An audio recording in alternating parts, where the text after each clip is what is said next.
Kağıdımızı ıslatıyorum.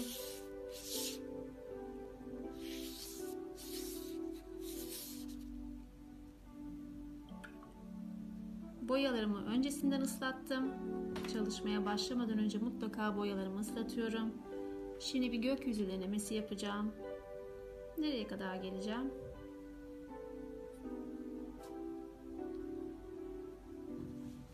Sadece fırçayı demirinden tutarak sadece değdireceğim.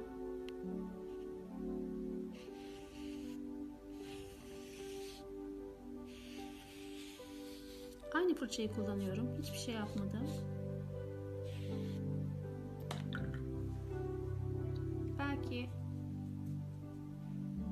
başka tonlar girerim. Başka tonlar girerim. Bu kuruyana kadar benim vaktim var. Sulu boya yaparken hep yukarılardan başlıyorum çalışmaya. Elimin buralarını kirletmemiş olmak için, kağıdı ıslatmamış olmak için sulu boya renklerine devam ediyorum. Belki arada başka renkler vardır. Beyazlıklar kalması problem değil. Çay karıştırır gibi fırçamı karıştırdım, sıyırdım.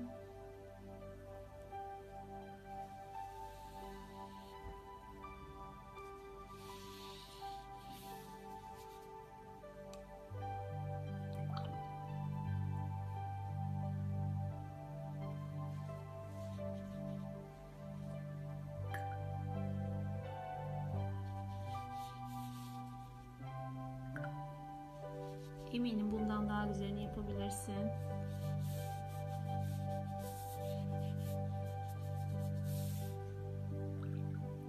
Bu şu an yaptığım başlangıç seviyesi olduğu için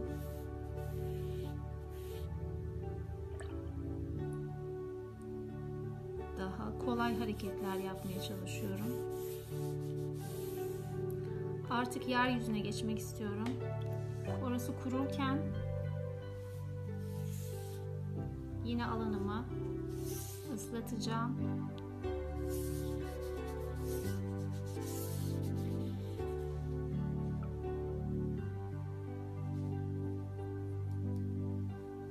Sadece fırçayı değdiriyorum.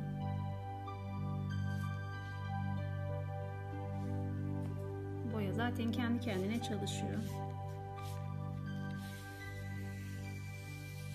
Çocuklara hep anlattığım bir şey.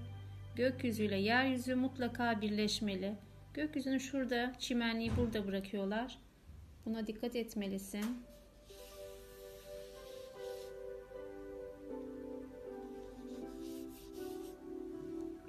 Yine burada da arada boşluklar var, renkler var. Aynı doğadaki gibi. Kalsınlar zaten onlar.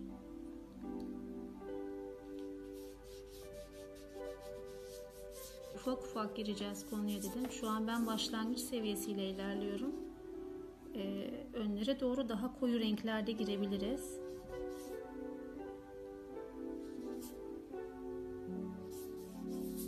Sadece boyamın sulu boya kağıdı üzerinde çizgi halinde kalmasına izin vermiyorum.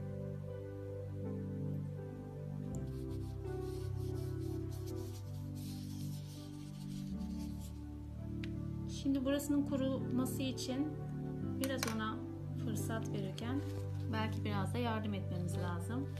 Bir selpakla fazlalıkları alabilirim.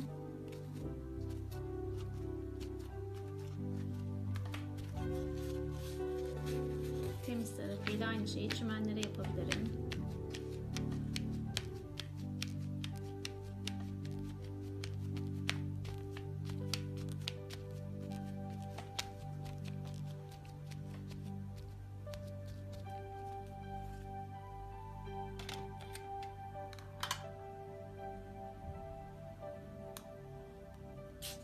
Hala ıslak. Belki çok uzaklarda sadece fırçayı oynatıyorum. Hiçbir detay vermiyorum. Bazen inceltiyorum. bazen yükseltiyorum.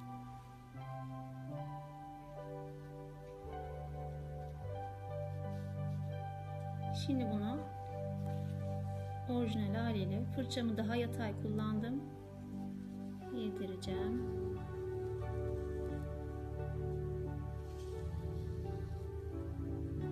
Silüet halinde çok uzaklarda gözüken bir kalabalık bir şeyler var. Artık evler mi var? Hiçbir detay vermiyorum ve hiçbir çizim yok altında. Sadece uyduruyorum. Fırçayı hareket ettiriyorum.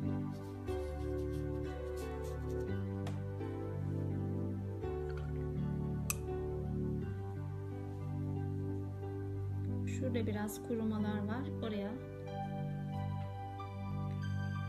fırçamı kuruladım. Boya aldıktan sonra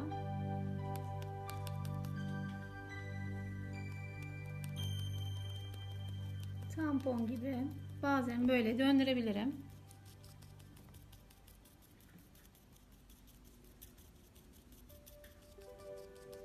Yine dibine kadar bastırmıyorum. Evet, şu an bir bastırma hareketi var ama yine dibine kadar bastırmıyorum. Sadece fırçanın ucunu değdiriyorum. Bu oynamaları çok kuru fırçayla yapmam lazım. Boyayı aldım, selpakla kuruladım. Belki bir dokuya sebep oluyor bu. Yapmak durumunda değilsin tabii ki. İstersen. Devam edeceğiz.